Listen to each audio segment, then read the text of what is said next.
My son-in-law posted a video on Instagram mocking me as a disgusting old man. Hunched over, forgetful, ridiculous. I pretended not to see it, but wrote a comment from an anonymous account that made his face turn white as a sheet. I revealed the whole truth. Before we continue, please subscribe to the channel and write in the comments what time it is where you are now. The driveway gravel crunched under my tires as I pulled in just past 11 o'clock. Friday nights at Wells' family kitchen always ran long. The dinner crowd, the lingering couples over dessert, the staff cleanup. My lower back ached from standing most of the shift, and I'd eaten nothing but a dinner roll around 8. The house sat dark except for the porch light I'd left on that morning. I grabbed my keys from the ignition and made my way to the front door, fumbling briefly with the lock. Inside, the silence felt complete. Nelson and Lula were out somewhere, probably at one of those lounges downtown they liked.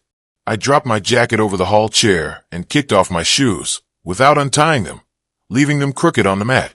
In the kitchen, I filled a glass with tap water and drank it standing at the sink. Through the window, I could see the neighbor's security light casting shadows across my backyard. 38 years I'd owned this house, paid it off in 25. My late wife Sarah had picked out the tile backsplash I was looking at. That was 15 years ago now. I carried the empty glass to the living room and settled into my leather armchair, the one Sarah always said looked like something from a detective's office. My phone sat heavy in my pocket. Just a quick check before bed. Messages from the restaurant manager, a few emails, nothing urgent. I opened Instagram out of habit, scrolling past food photos and vacation snapshots. Then I stopped. Nelson's post sat 3 down from the top. The thumbnail showed my living room. This room, the corner by the fireplace. I recognized the brass lamp, the bookshelf Sarah had insisted we build in. My thumb pressed play before my brain caught up. The video opened with Nelson walking in an exaggerated shuffle, his back hunched, one hand trembling theatrically. His voice came out pitched and quavering. "Oh no, where did I put my pills? What year is it?" He straightened suddenly, grinning at the camera. "That's Ruben checking what day it is. Every single morning."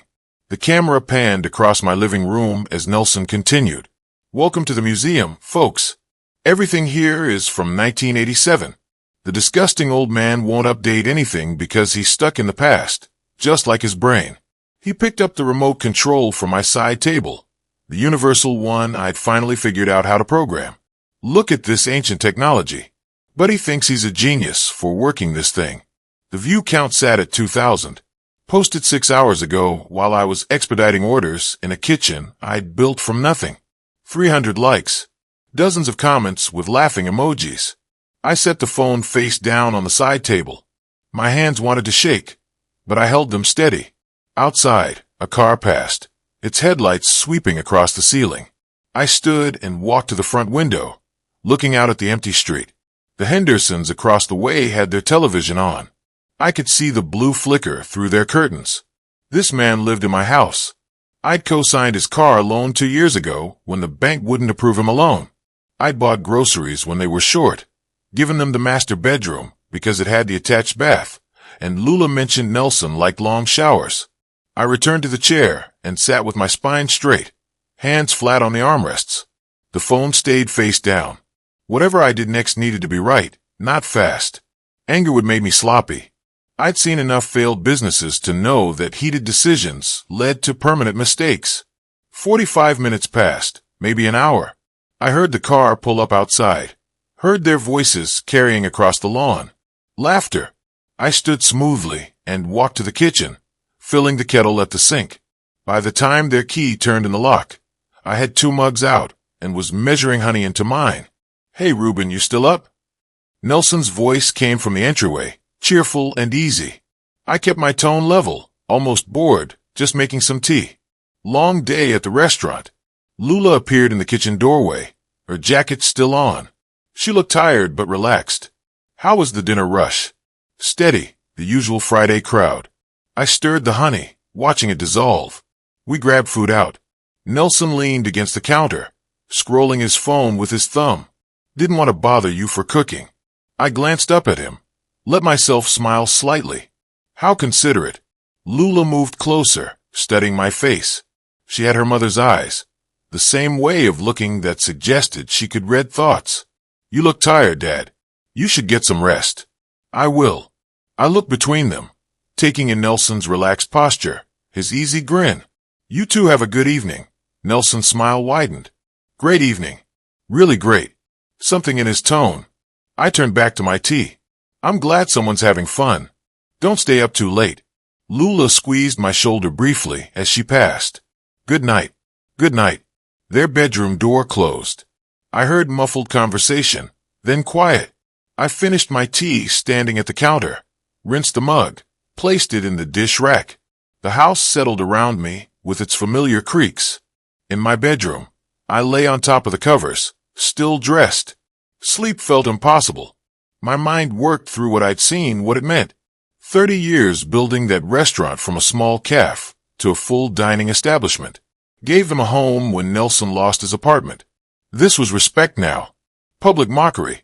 No, anger would be expected. Anger was what a foolish old man would bring. They'd apologize with practiced sincerity. Promise to delete it. Make me feel like I was overreacting. I needed something else. Something that would make them wonder. Make them worry. Something cold. Around 3 o'clock in the morning, I reached for my phone on the nightstand. I had an old Instagram account from years back, something a marketing consultant had convinced me to set up for the restaurant. We'd never used it. I couldn't even remember the password at first. Had to reset it twice. The account was blank. No profile picture, no posts, no followers. Perfect. I navigated back to Nelson's video. The view count had climbed to 2,400. I scrolled through the comments. People I didn't know laughing at me in my own house. I tapped the comment box and typed slowly, with one finger. I know what you did. My thumb hovered over the post button. 6 words. No explanation. No accusation. Just enough to plant a seed. I pressed it and watched the comment appear at the bottom of the thread. I closed the app, set the phone aside, and finally felt my muscles relax. Let him find it. Let him wonder who knew, what they knew, how much they'd figured out. Let him spend his weekend looking over his shoulder. I closed my eyes and smiled in the darkness. The sleep that came after felt earned. I woke before dawn despite sleeping only a few hours. Old habits from restaurant ownership. My body didn't understand the concept of sleeping in. The house was silent except for the furnace cycling on. Through my bedroom window, the sky was turning that particular shade of gray that meant sunrise was still an hour off.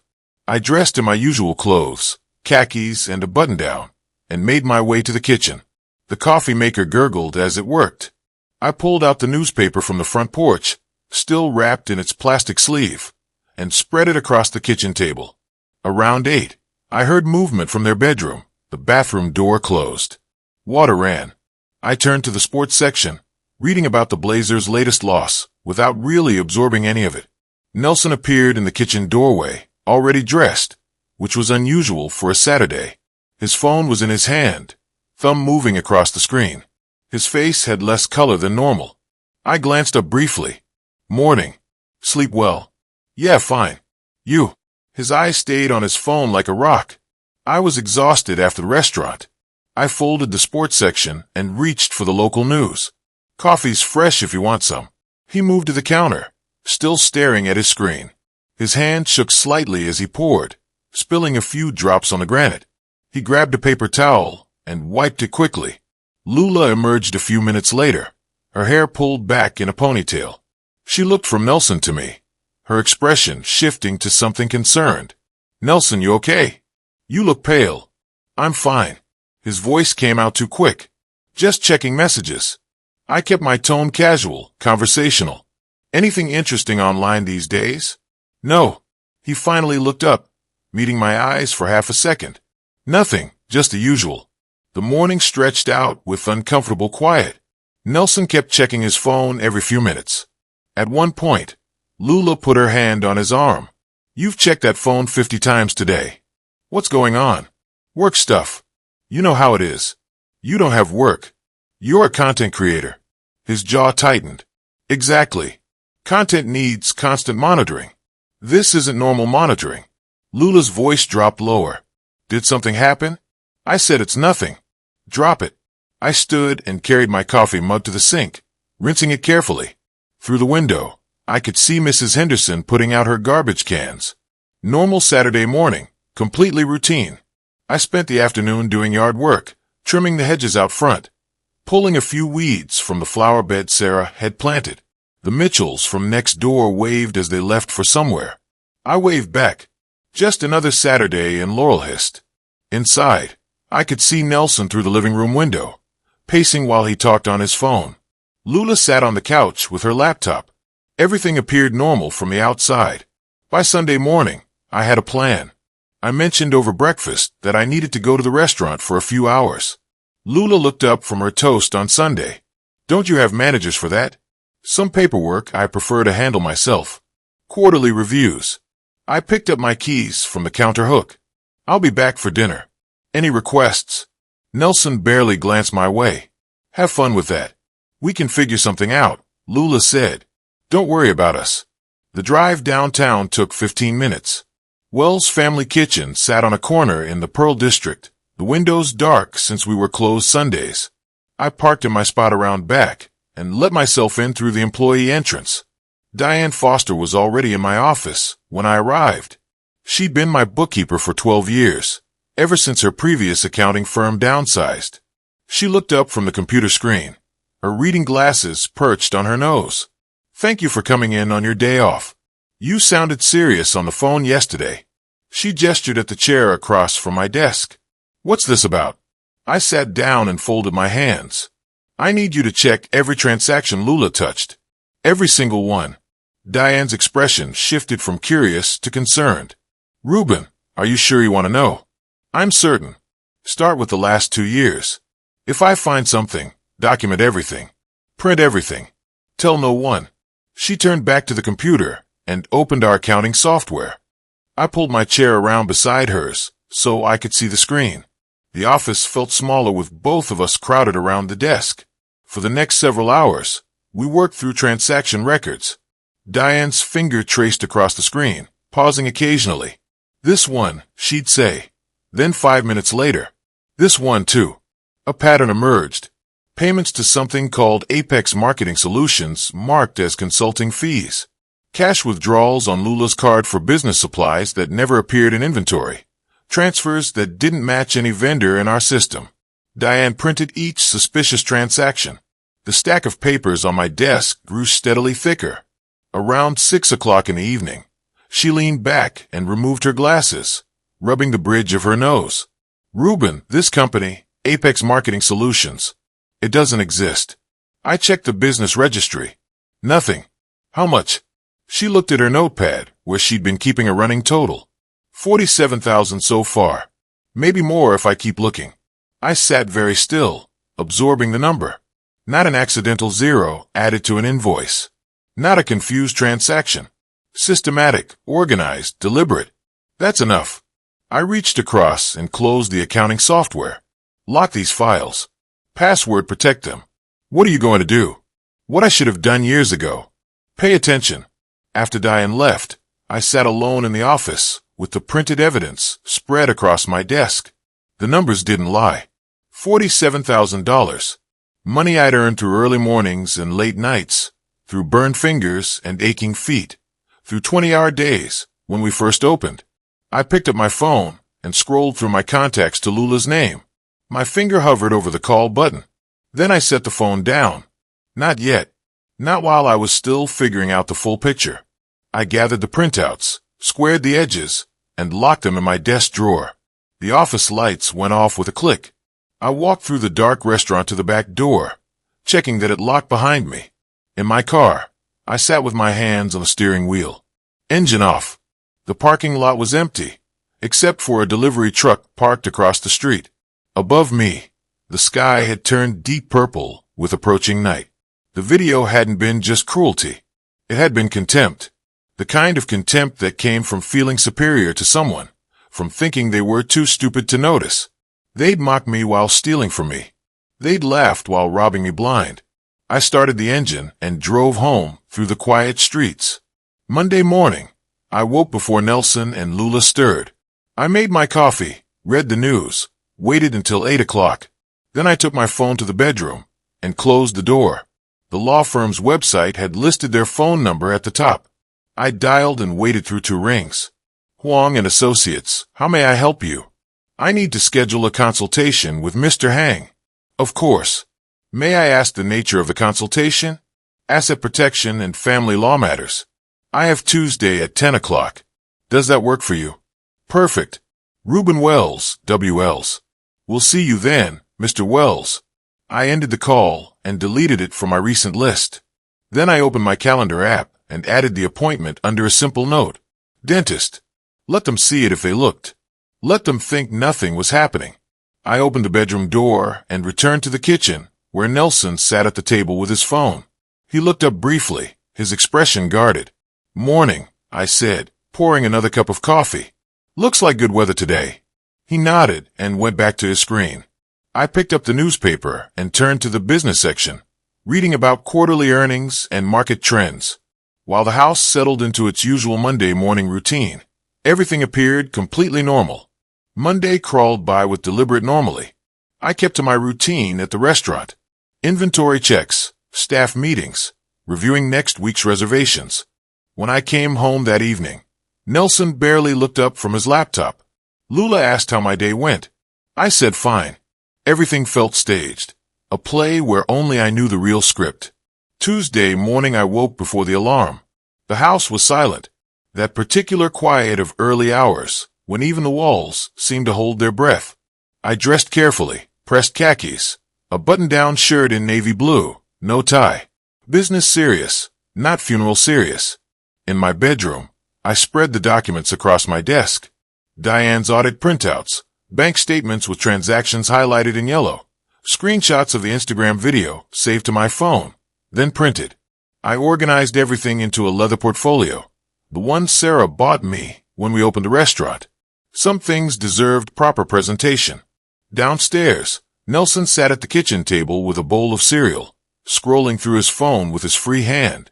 Lula was making coffee, still wearing her bathrobe. I poured myself a quick cup and stood by the counter. I have a meeting downtown this morning.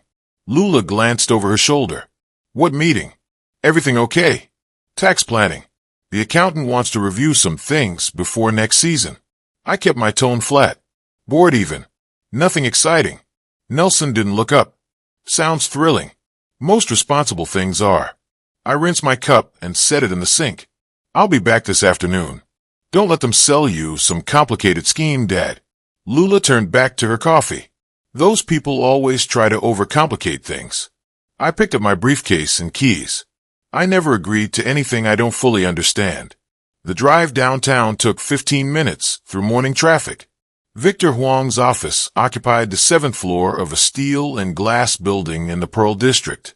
The elevator was empty except for me and a woman in a business suit who got off on the 5th floor. I watched the numbers climb, felt my chest tighten slightly. This was different from investigating. This was acting. The reception area had modern furniture, clean lines, legal journals arranged on a glass coffee table. Everything spoke of competence without ostentation. The receptionist smiled professionally. Mr. Wells, Mr. Hang will see you now. The conference room had windows overlooking the city, Mount Hood visible in the distance. Victor Huang was younger than I had expected, maybe 45, with silver threading through his black hair. His handshake was firm, his eyes direct. Mr. Wells, thank you for coming in. He gestured to the chairs. Please sit. I opened my portfolio and slid the papers across the polished table. I need to show you some things. Victor put on reading glasses and began examining each document methodically. He'd pause occasionally, make a note on his legal pad, then continue. I waited, watching his face for reactions. He gave away nothing until he finished. Walk me through what happened. Start with the video. Friday evening. I found it by accident while checking Instagram. I kept my voice level factual. He filmed it in my living room, posted it while I was working, and your response was to leave an anonymous comment. I wanted to see his reaction to see if there was something more to hide. And was there. Victor looked up from the papers. I pushed the audit results toward him. $47,000 worth of something. He studied Diane's spreadsheet in silence for several minutes. When he finally spoke, his voice was careful. Technically, your daughter had authorized access to these accounts. So, she can just steal from me? Not steal. Misappropriate. Different legal standard. Same outcome. He set the pages down. Can we prove it with this evidence? Yes. Will it be pleasant? No. Family law never is. I don't need pleasant. I need effective. Victor leaned back in his chair, studying me. They've lived in your house how long? 8 months rent-free. Then they have tenancy rights. You can't simply evict them without cause. Stealing $47,000 isn't cause. It is, but you need to prove it first through legal channels. That takes time. He stood and walked to the whiteboard mounted on the wall. The faster option is making them want to leave legally, quietly, voluntarily. How? Victor drew a simple diagram. My assets in the center, then a box around them. Have you heard of a revocable living trust? Vaguely. Estate planning tool. More than that, it's a shield. He tapped the diagram. You transfer assets into the trust. You maintain complete control during your lifetime, but legally they're no longer in your personal name. Meaning they can't inherit what you don't personally own. They can't claim interest in trust assets. And if they're planning to argue, they deserve control of your estate. He left the sentence unfinished. I understood immediately. How long does this take? I can draft the documents by Thursday. Funding the trust, actually transferring the assets, takes another few days. By next week, everything's protected. What's the first step? Victor returned to his seat and pulled out a fresh legal pad. Revoke her account access today. Won't that alert them? Frame it as routine financial housekeeping.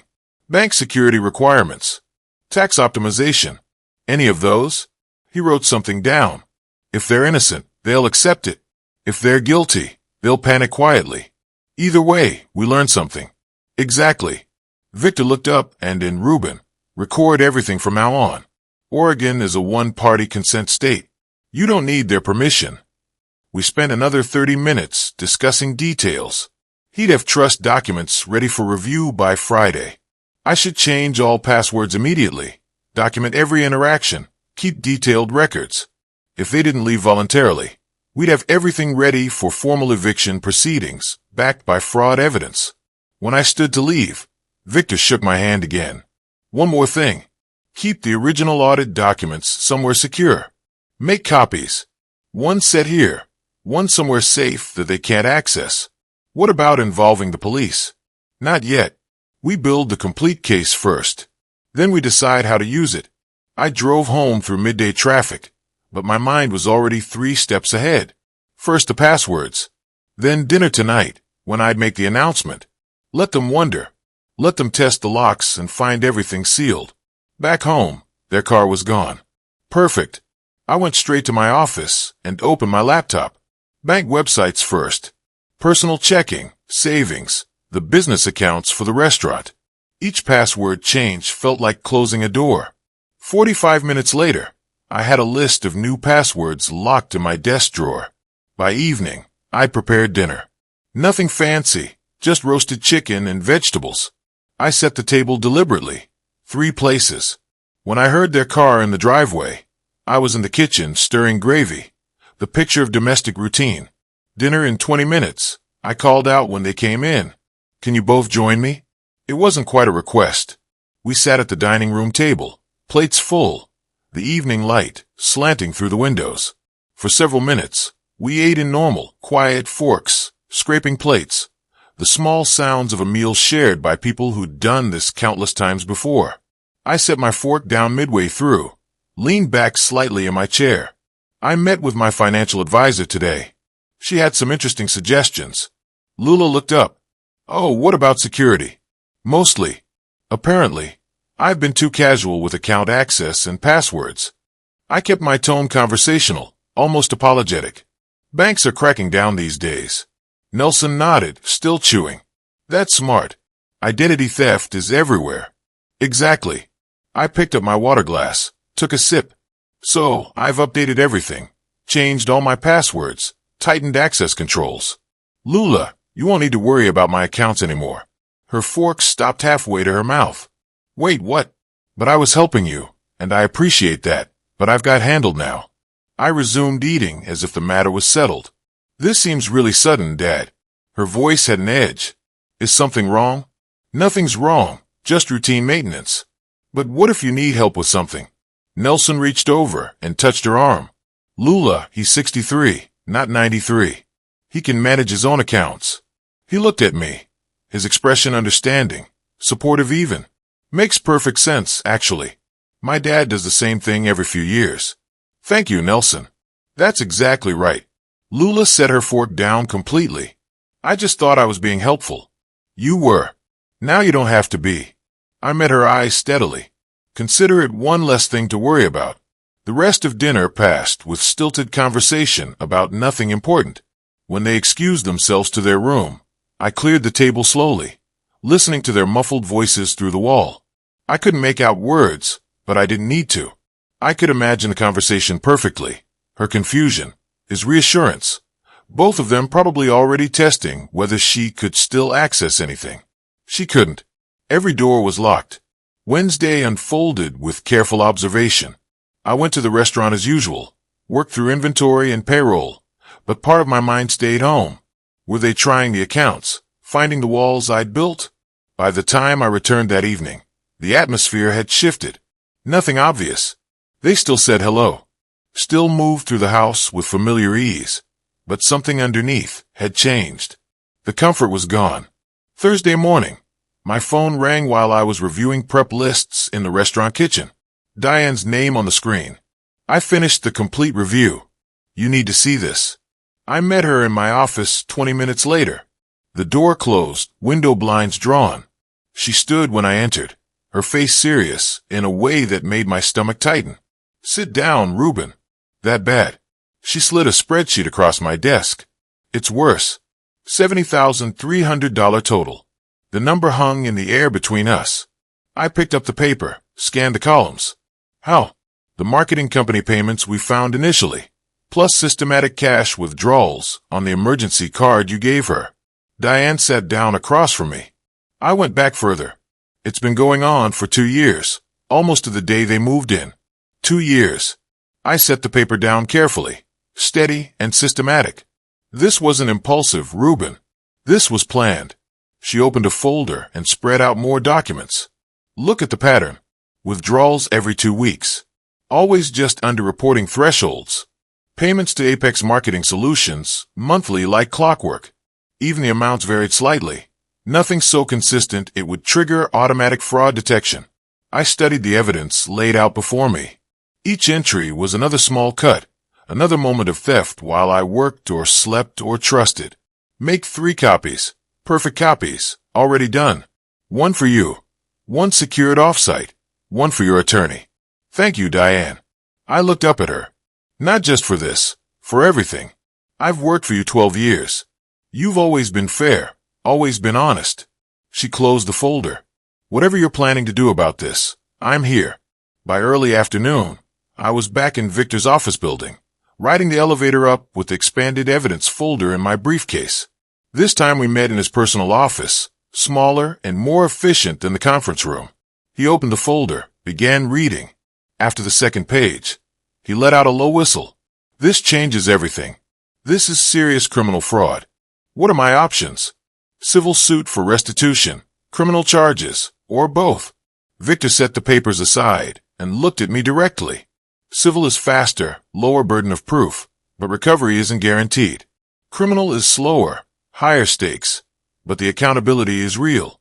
Prison time real. Can we do both? We can. He paused.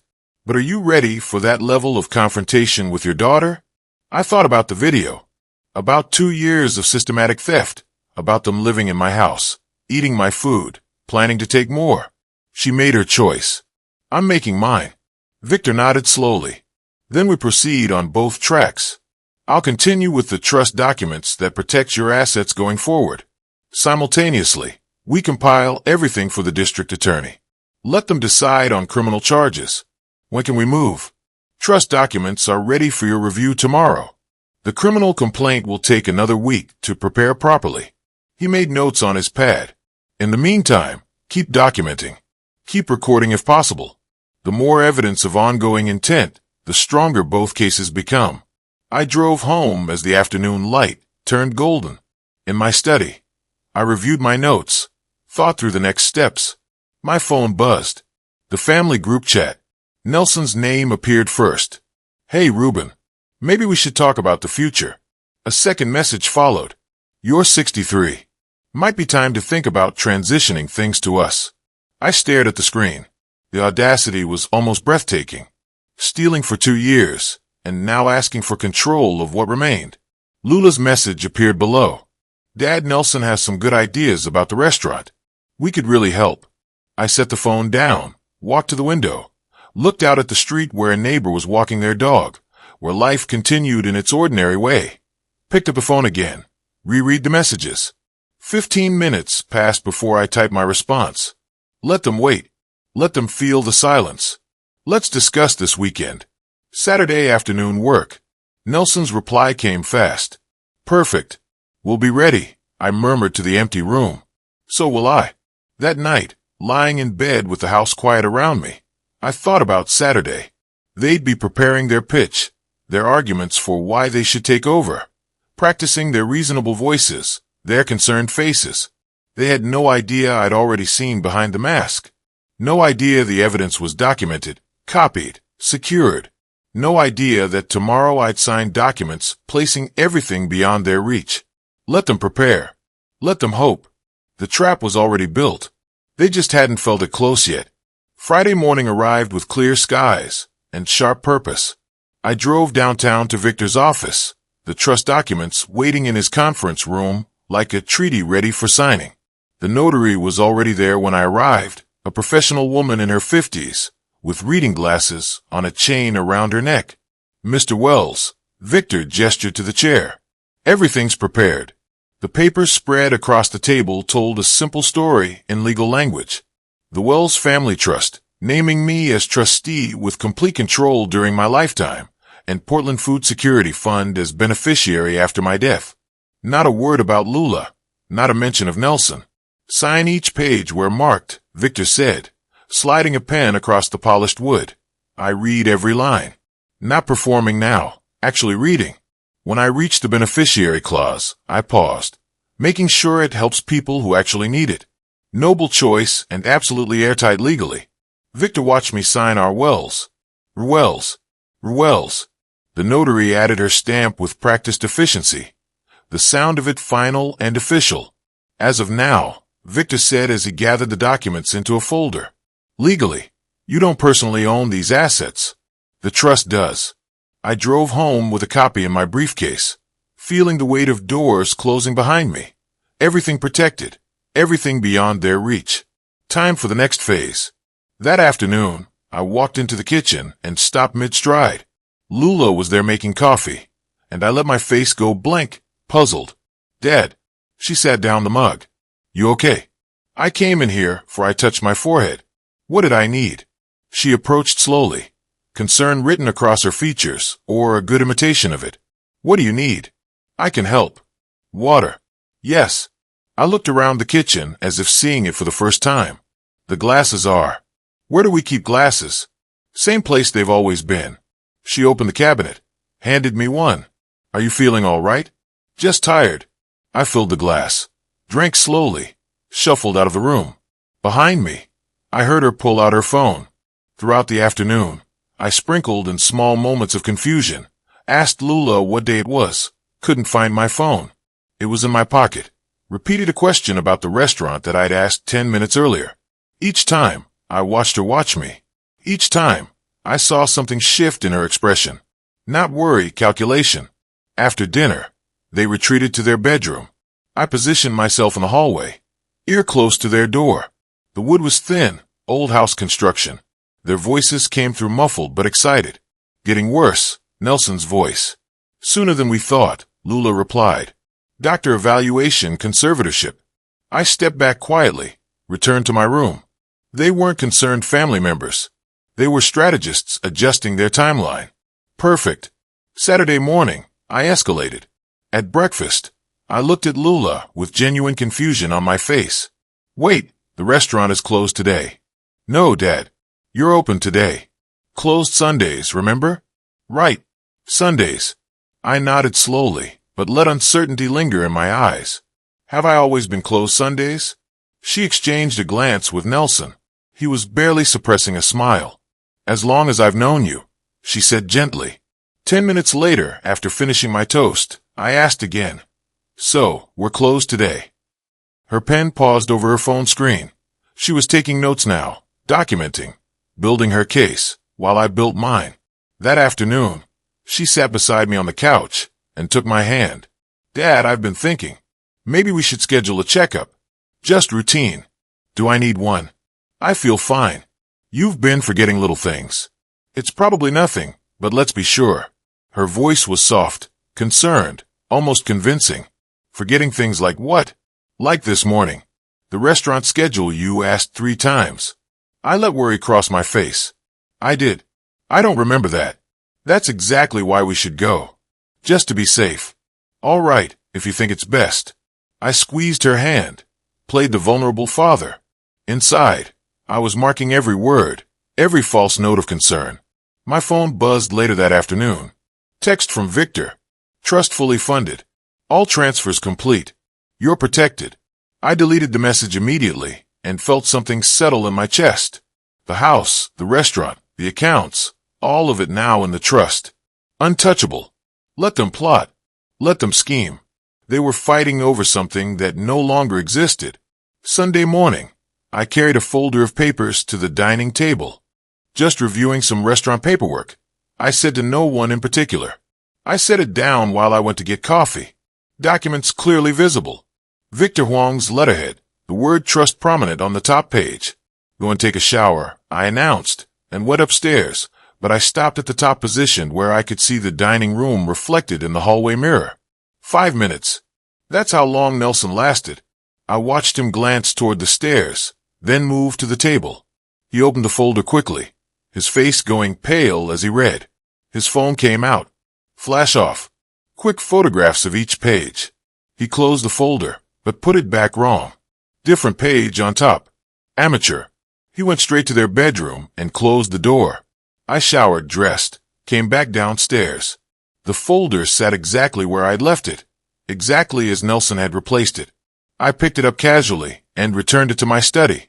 Their bedroom door stayed closed for over an hour. When it finally opened, they emerged with strained smiles and dead eyes. Sunday dinner was a performance. Them pretending everything was normal. Me pretending to be confused. All of us lying to each other across the table. Did you have a nice day, Dad? Lula asked, her voice too bright. Did I? I think so. What did I do today? Nelson jumped in quickly. You were here reading mostly, was I? I let my brow furrow. My memory feels foggy. Maybe you should get more rest tonight, Lula said, shooting a glance at Nelson. That night, lying in bed, I reviewed my position like a general surveying a battlefield. Trust complete. Evidence of theft documented. Their attempt to portray me as incompetent, recorded through their own words and actions. They were panicking, making mistakes, and I was there to catch everyone. Tomorrow they'd make their move. I could feel it coming like a storm on the horizon. I fell asleep easily, knowing Monday would bring their desperation into the open where I could see it clearly and capture it permanently. Monday morning, I woke before dawn and went straight to my dresser. The small voice recorder sat in the top drawer, pocket-sized, powerful, exactly what I needed.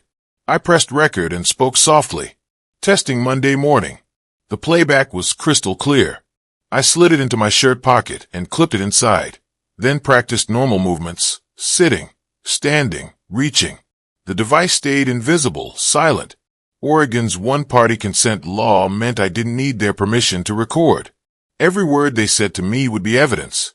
Downstairs, I started coffee and waited. They emerged around 8 later than usual. Dark circles under their eyes. They'd been up late planning. Breakfast was quiet charged. Lula kept glancing at Nelson. Finally, he stood. I need to run some errands. Be back later. The door closed behind him, giving Lula space to work on me alone. How transparent they'd become. She found me in the living room 20 minutes later, newspaper in my lap, sat beside me on the couch, leaned forward with her hands clasped, the posture of sincerity. Dad, can we talk? Really talk. I set the newspaper aside, gave her my attention. The recorder in my pocket was already running. I'm worried about you. She took my hand, her voice soft. You've been forgetting things, seeming confused. Nelson and I just want to help. I feel fine, honey. I know you do. But what if something happens? What if you need help and can't ask for it? She reached for the folder on the coffee table, already prepared, already planned. I had a lawyer draw up a power of attorney, just in case. The papers she slid across to me were multiple pages stapled. General power of attorney, the header read. I picked them up, appeared to read slowly, while actually reading every word. Bank accounts, medical decisions, property sales, comprehensive control of everything. This gives you control of my bank accounts, I said quietly. Only if you need me to manage them. Otherwise, everything stays the same. I flipped through the pages and medical decisions. Just if you're unable to make them yourself. It's protective, Dad. That's why it should be family, someone you trust. I set the papers down carefully on the side table. Didn't hand them back. This is a big decision, Lula. Let me think about it. Her face tightened almost imperceptibly. But Dad, what if something happens suddenly? The doctor appointment is next week. What if they find something? Then we'll deal with it when it happens. Having this in place now would give us peace of mind. Whose peace of mind? I met her eyes. Mine or yours? She blinked, caught off guard. All of ours. We're family. Exactly. Family. Which is why I need to be sure about this. I picked up my newspaper again. Sure about what's right for everyone? Sure about what? Trusting your own daughter? Sure about what's right for everyone? I repeated, not looking at her. She stood abruptly, frustrated, but trying to hide it. Just think about it. Please. After she retreated to the bedroom, I transferred the audio file to my laptop, then to a cloud drive with encrypted password. Then I drove to Victor's office, telling them I was going to the restaurant. Victor listened to the recording in silence, his face growing more serious with each passing minute. This is attempted exploitation of perceived incompetence, he said when it finished. Combined with evidence of theft, this creates a clear pattern of elder abuse. Is that criminal? Very much so. Keep recording. More evidence only strengthens your position. I returned home before they noticed I'd been gone long. Tuesday morning, I checked Instagram while drinking my coffee. A routine now, monitoring what Nelson was broadcasting to the world. His story appeared at the top of my feed. The image showed him looking tired, running his hand through his hair. Text overlay. The hardest part of caring for an aging relative is watching them slip away. #eldercare. Watch family first. Caregiver memory loss. The next slide was a generic stock photo of elderly hands. Some days he doesn't remember what he had for breakfast. We just smile and remind him. What else can we do? The comments rolled in. You're so patient. This must be so hard. You're wonderful for taking care of him. I screenshot every slide, every comment. Opened my photos and created an album. Evidence Nelson SM. Then I scrolled back through his recent posts, realizing this wasn't new. He'd been building this narrative for over a week. Subtle mentions of family challenges, posts about being more caregiver than son-in-law, creating a public record. If they pursued conservatorship, they'd have proof of my decline. Witnesses who'd seen his concerned posts, a documented timeline of my supposed incompetence. I saved everything. That afternoon, I drove to the restaurant and called Diane and my manager into the office. I need you both to write statements, date them, sign them about my mental competence, my business decisions, anything you've observed. Diane understood immediately. You're building a defense. I'm documenting reality. I handed them each a notepad. Be specific. Dates, observations, conversations. When they finished, we drove to the bank next door. The notary stamped both statements, logged them in her book, charged me $5. Official, witnessed, dated evidence that I was sharp, competent, and making sound decisions. I returned home around 6 o'clock. Nelson and Lula were in the living room, clearly waiting. I set down my keys deliberately and looked at them both. We need to talk. Tomorrow morning, 9 o'clock, we're going to see a notary. They exchanged glances, hopeful, nervous, confused all at once. A notary? Lula's voice was careful. For what? I've made some decisions about my affairs. I want everything official. What kind of decisions? Nelson leaned forward. You'll find out tomorrow. Be ready to leave by 8:45. Dad, can't you tell us what this is about? Lula stood, took a step toward me. Tomorrow. Everything will be clear tomorrow. I turned toward my bedroom. 9 o'clock. Don't be late. That evening passed in tense silence. They didn't know if the notary visit meant good news or bad for them. I didn't elaborate. Went to my room early. From my bedroom, I called Victor. Tomorrow it's time. The notary is actually my office. He confirmed. We'll do formal notice of the trust and revocation of all previous authorizations. They think they're getting power of attorney. They're getting notice that they have no power at all. And Reuben, he paused. I'll have security present just in case. I lay back on my bed, hands behind my head. Itson stared at the ceiling. Tomorrow they'd walk into that office, expecting victory. They'd find out instead that every door was locked, every path was blocked, every assumption was wrong. The trap was built. Tomorrow it would spring. Wednesday morning arrived with clear skies and the weight of revelation. At 8:45, I loaded Nelson and Lula into my car, taking the driver's seat while they settled in back like uncertain passengers. The positioning felt appropriate. Where exactly are we going? Lula asked as I pulled out of the driveway. Victor Hang's office downtown.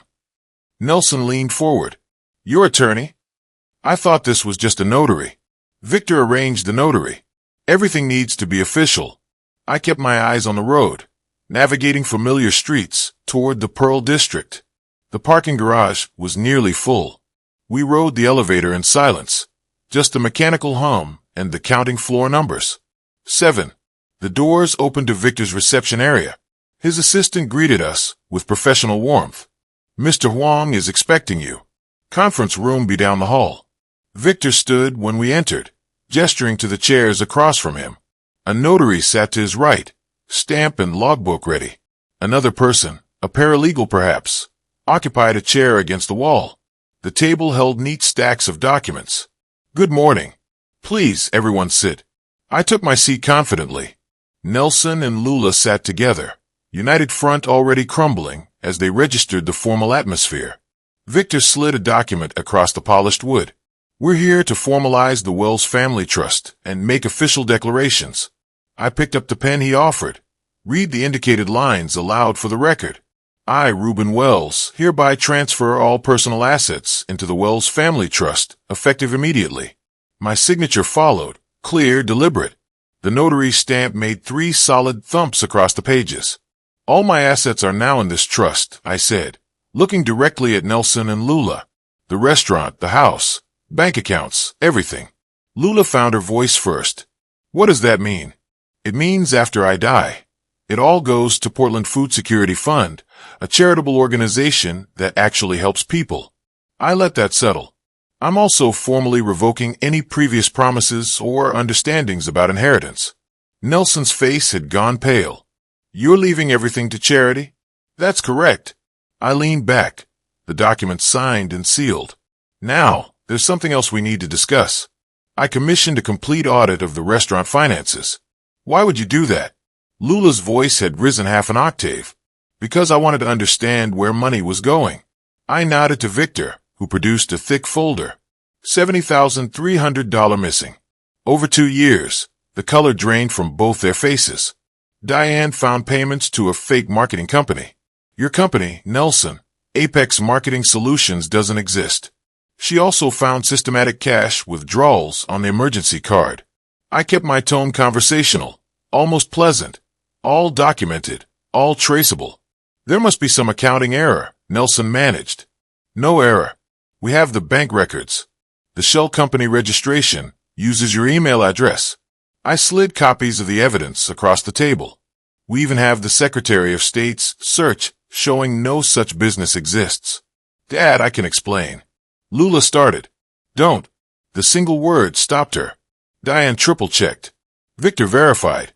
This is systematic theft. Nelson stood abruptly.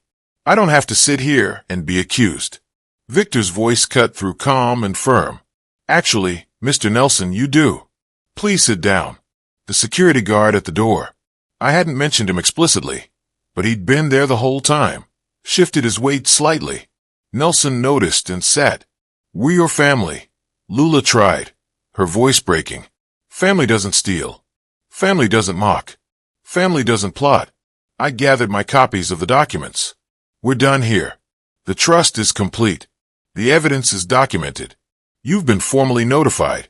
The elevator ride down was silent, except for Lula's quiet crying. I drove home the same way we'd come through midday traffic that seemed oblivious to the small war that had just concluded. "How could you do this?" Lula finally asked as we pulled into the driveway. "Cut out your own daughter. How could you steal from me while living in my house?" Nelson's voice was tight. "This is about that video, isn't it?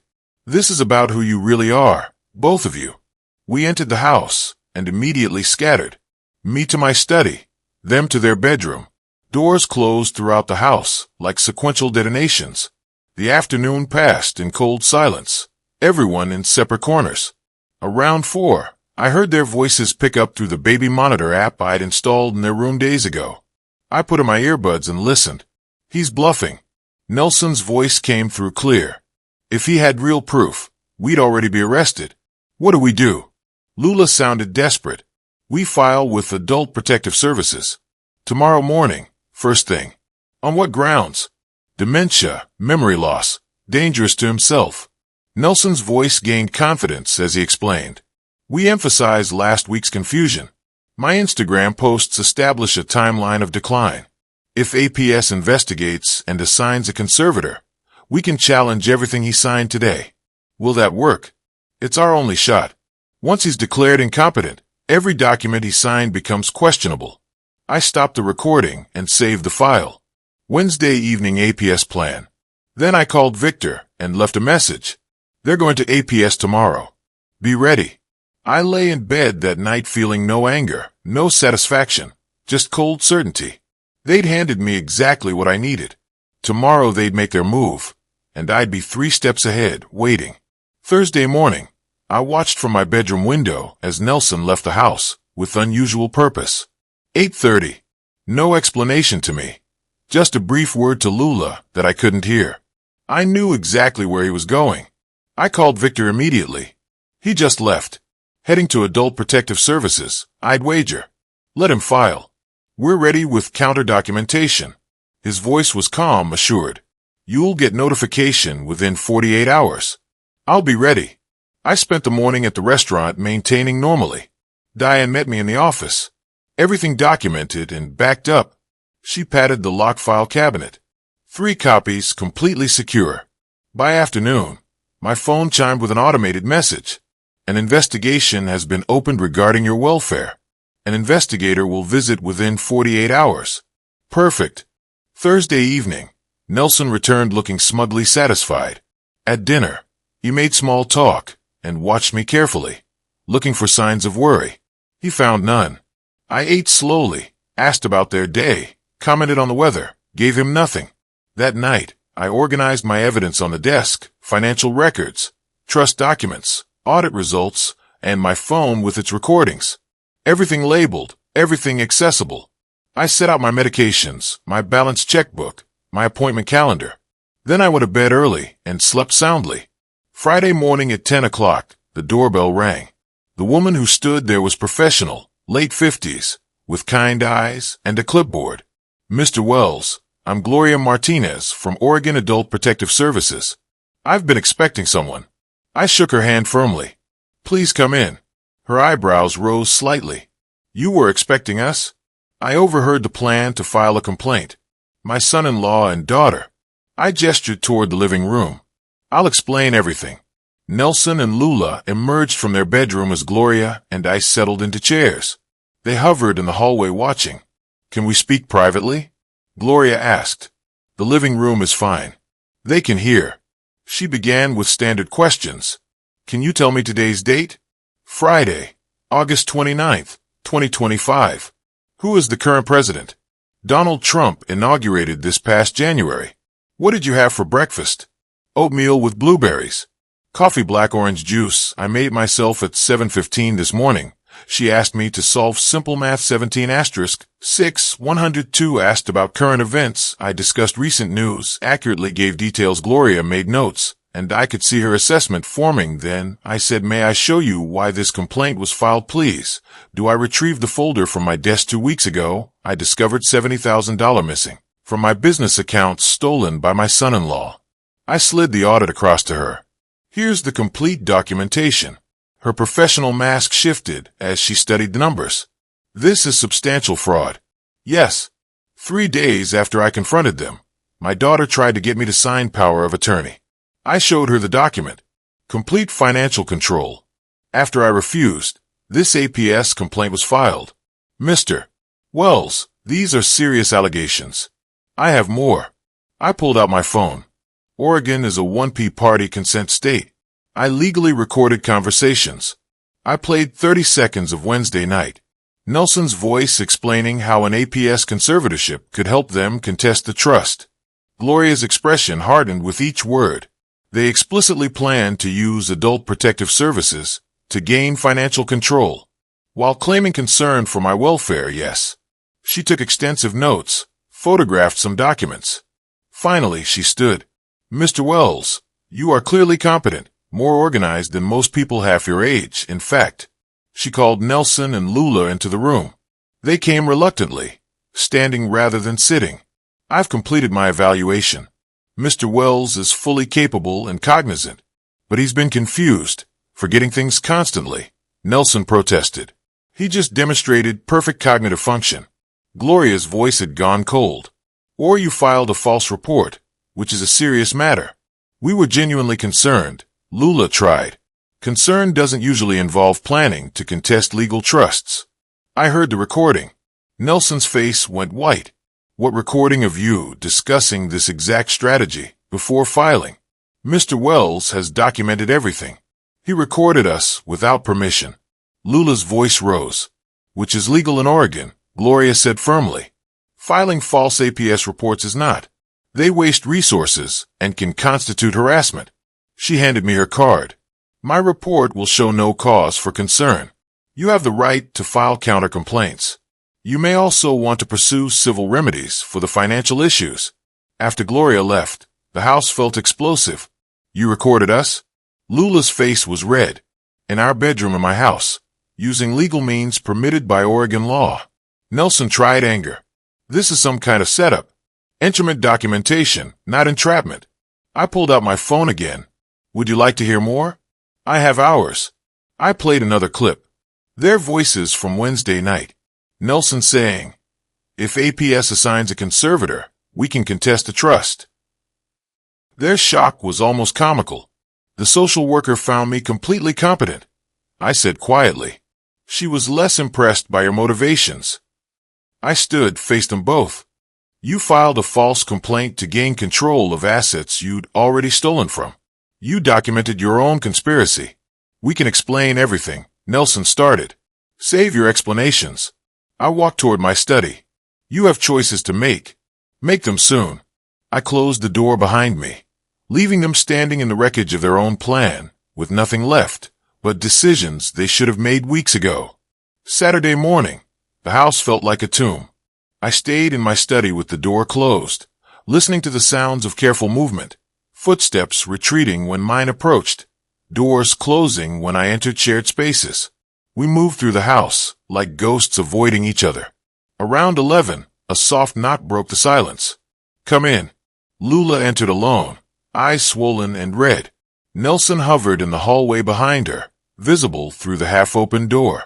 She sat across from my desk like a supplicant before a judge. Dad, please. Can we really talk? Her voice broke immediately. We made mistakes. Maybe we got things wrong, but we're family. Doesn't that mean anything? I watched her cry without softening. Let the silence stretch until she filled it.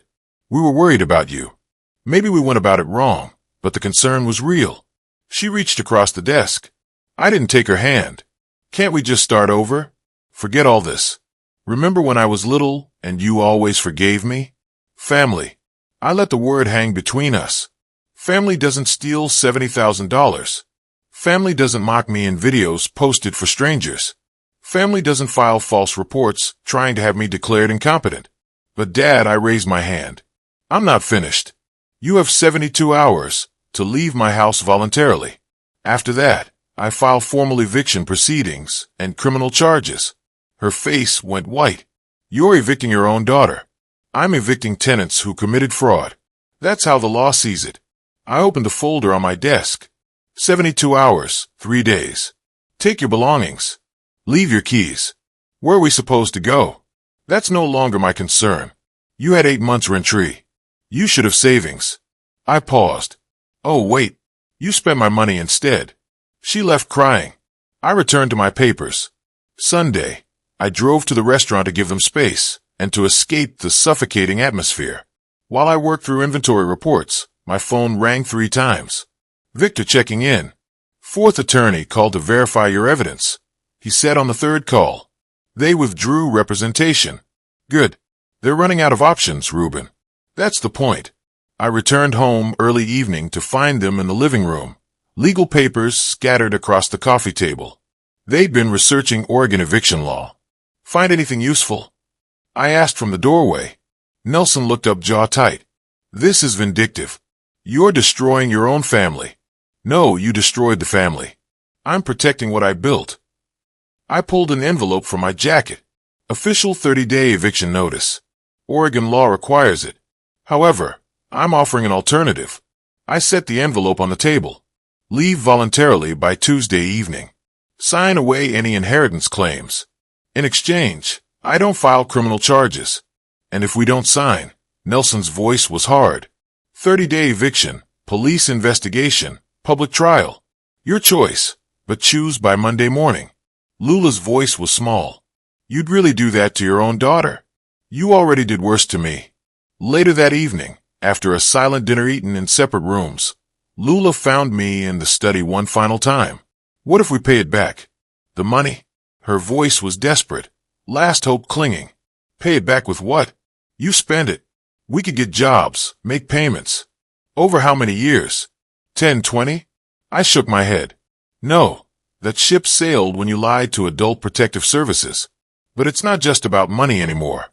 You tried to have me declared incompetent. You created a false narrative online. I pulled out my phone, opened the screenshot album. I have every Instagram post, every lie about my memory, every fake concern. I turned the screen toward her, scrolled slowly through 27 saved posts. You want to fight this? Fine. I'll make it all public. Every mutual friend, every business contact, your choice. Leave quietly or leave infamous. Her face crumbled. She understood. Late that night, I lay in bed and heard their voices through the wall. Not monitoring anymore, just audible through old construction. We don't have a choice. Nelson's voice defeated. We sign. We leave. Start over somewhere else. Lula's sobbing was muffled but clear. How did this happen? How did we get here? Doesn't matter now. We need to pack. I felt nothing. Not satisfaction, not guilt. Just cold certainty that justice was being served, that consequences mattered, that sometimes the hardest choices are the necessary ones. Tomorrow they'd sign. Tuesday they'd leave. It would be over. Monday morning at 9, they knocked on my study door, both dressed in street clothes, ready to leave after this final formality. The notary arrived minutes later, the same professional woman who'd witnessed the trust signing. Nelson signed first, his pen pressing hard against the paper. Lula's hand shook as she added her signature below his.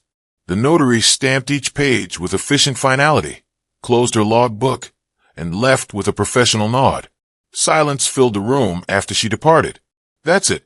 Lula's voice was hollow. We're just done. You have until 6 to vacate. We'll be gone before then. Nelson stood, touched Lula's arm. She started to speak, looking at me with something between anger and grief, but the words wouldn't form. She shook her head and followed him out. The door closed. I was alone with the signed documents that ended everything. The afternoon was the soundtrack of departure. Footsteps overhead, drawers sliding, boxes being taped shut. Around 2, I heard the rental truck arrive. Heavy furniture scraped across floors. I stayed in my study, working through restaurant paperwork, giving them space for what little dignity remained. Around 5:30, I went upstairs to my bedroom window. The truck sat in the driveway below, packed full. Nelson loaded the last box while Lula stood by the passenger door, staring back at the house with tears streaming down her face. He said something I couldn't hear. She climbed in. The truck pulled out. I watched until it turned the corner and disappeared. I felt nothing. Not satisfaction, not sadness, just emptiness where tension had lived for 2 weeks. Downstairs, I walked through the quiet house to their former bedroom. Empty except for 2 keys on the dresser. House key and mailbox key placed side by side. I picked them up, felt their weight, then closed the door.